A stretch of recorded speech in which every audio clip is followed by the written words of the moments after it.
Assalamualaikum warahmatullahi wabarakatuh. Halo anak-anak, Soleh dan Soleha. Perkenalkan, nama Ibu Afifah dari kelas B1 PGMI. Hari ini Ibu akan mengajarkan kalian tentang pembatal sholat. Yuk kita simak bersama-sama supaya sholat kita selalu sah dan diterima oleh Allah Subhanahu wa Ta'ala. Anak-anak, pembatal sholat adalah perbuatan yang membuat sholat menjadi tidak sah. Kalau sholat kita batal, maka sholat tersebut harus diulang dari awal.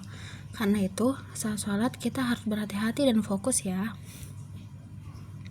Pembatal sholat yang pertama adalah berbicara saat sholat.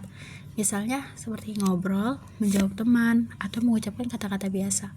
Kalau kita berbicara dengan sengaja saat sholat, maka sholat kita bisa batal. Jadi saat sholat kita harus diam dan khusyuk. Yang kedua, bergerak terlalu banyak. Anak-anak, bergerak terlalu banyak juga bisa membatalkan sholat. Contohnya, jalan-jalan, loncat, atau bermain-main saat sholat. Sholat harus dilakukan dengan tenang, tidak boleh bergerak berlebihan.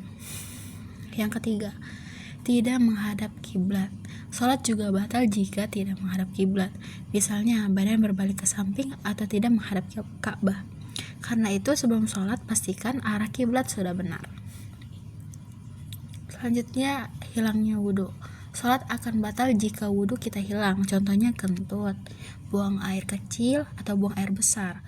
Kalau wudhu batal saat sholat, kita harus berhenti dan berwudhu lagi. Selanjutnya, menambah rukun dengan sengaja. Anak-anak, sholat juga batal jika menambah rukun dengan sengaja. Misalnya menambah sujud, ruku, atau gerakan sholat lainnya. Sholat harus dilakukan sesuai aturan, tidak boleh ditambah-tambah ya anak-anak. Pembatal sholat berikutnya adalah makan dan minum. Walaupun hanya makan permen atau minum sedikit, sholat tetap batal ya. Karena itu, jangan makan dan minum saat sholat ya anak-anak. Selanjutnya, meninggalkan rukun dengan sengaja. Sholat juga batal jika meninggalkan rukun dengan sengaja. Misalnya tidak ruku, tidak sujud, dan tidak membaca Al-Fatihah. Rukun sholat harus lakukan semua supaya sholat kita sah.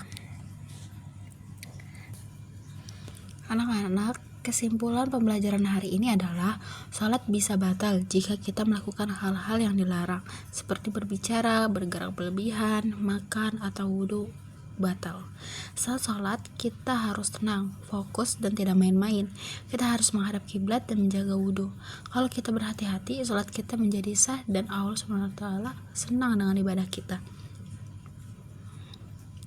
Terima kasih anak-anak sudah belajar hari ini. Semoga kita semua bisa menjaga sholat dengan baik dan benar. Sekian dari Ibu. Wassalamualaikum warahmatullahi wabarakatuh.